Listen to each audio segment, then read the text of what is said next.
दोस्तों ये है उडुम्बर। इस सीज़न में इसको अनटच रहने दिया। ये चूक गया मैं। तो जब मैं वेकेशन में था यानी कुछ दिन बाहर भी रहा तब भी ये इतना डिहाइड्रेट हो गया कि उसकी मोस्टली ब्रांच चली गई थी। ये सब वो भी ऐसे ही पड़ी है। तो उसको आज थोड़ा क्लीन करते हैं और उसको एक डायरेक्शन दे देते हैं।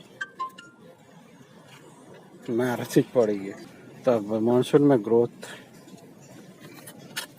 हुआ है तो वायर हटाना ज़रूरी है। तो वायर हटा लिया और क्या करना है, हमें डाइबैक वाली ब्रांचें पहले हटानी है। यहाँ लोअर ब्रांच पूरी चली गई जिसको हमें ज़्यादा ग्रो करवाना था दोस्तों।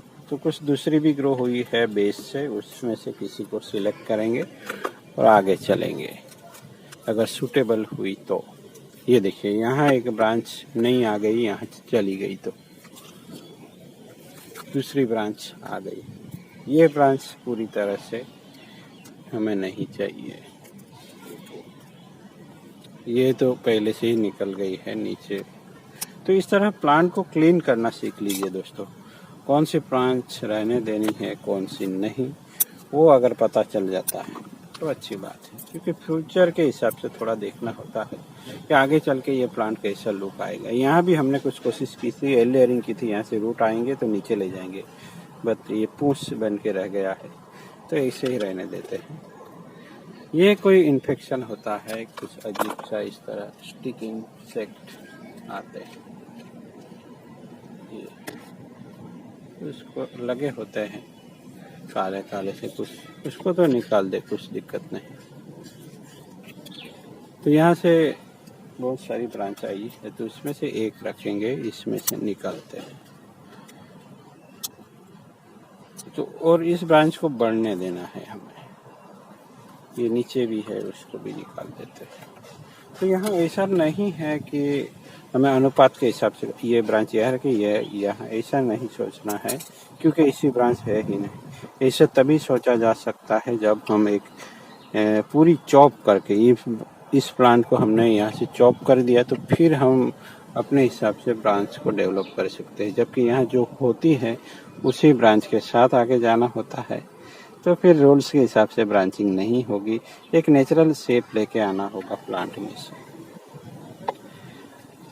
तो चलिए टॉप वाली ब्रांच को उड़ाना होगा तभी नीचे वाली ब्रांच में अच्छा ग्रोथ हो पाएगा, नहीं तो टॉप वाली ब्रांच ग्रो करती रह गई तो फिर कुछ नहीं कर पाएंगे हम।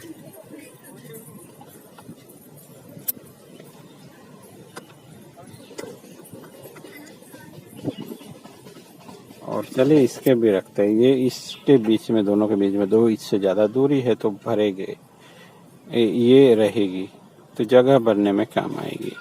इन दोनों ब्रांच को हम मूवमेंट देके छोड़ सकते हैं, कुछ मूवमेंट चाहिए जो हम दे देते हैं। तो यहाँ मैं वायरिंग करके मूवमेंट ले रहा हूँ कुछ, तो कुछ मूवमेंट मिल जाती है तो फिर आगे चल के जब ब्रांच थोड़ी थिकन हो जाएगी तो मुश्किल होती है प्लांट को स्टाइल इस तरीके से कुछ मूवमेंट देना। तो ये थोड़ा बहुत इधर उधर कर लिया, इतना बहुत है। अब ये उसको बढ़ने देना है।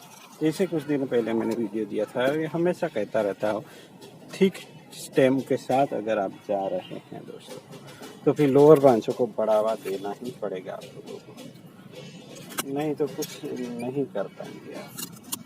अनुपात में बनेगा ही नहीं प्लांट, एक प्लांट बन के रह जाएगा जिसमें कोई बोनसाई के कैरेक्टर नहीं होंगे। क्योंकि ये ऊपर वाली ब्रांच है वो जल्दी थिकन होती चली जाती है, क्योंकि जो हाइट पे होती है ब्रांच उसी में ज़्यादा ग्रोथ मिलता है और उसी के हिसाब से ये प्लांट ग्रो करता रहा तो फिर नीचे वाली ब्रांच तो कोई होगी ही नहीं। फिर हम कहेंगे हमने तो एक रूम स्टाइल का प्लांट बना लिया है, जिसमें भी स्ट्रक्चर तो कुछ ऐसा होगा ही। तो ये सब बातें ध्यान में रखेंगे तो आपके पास भी अच्छे बैलेंस के साथ बोनसाई बन सकता है। हमें वक्त नहीं देना है, वक्त अपना काम करेगा दोस्तों। हम तो कई सारे प्लांट के साथ काम करते रहेंगे। तो उसमें वक्त डिवाइड हो जाता है। एक ही प्लांट में कुछ साल लगते हैं, इतने में हमारे पास कई सारे प्लांट होते हैं, वो भी तैयार हो जाते हैं।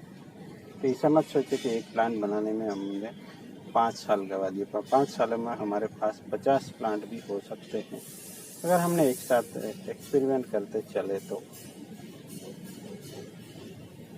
ऐसा सोचेंगे कि इतना वक्त लगेगा 5-5 साल, तो दर एक प्लांट के लिए 5 साल नहीं लगते दोस्तों। सब एक साथ ट्रेन होते हैं, तो ऐसा नहीं होता। तो चलिए दोस्तों, अब कुछ रेमिफिकेशन होगा, तब आगे चल के कुछ और काम होगा। आज के लिए इतना ही। Thank you.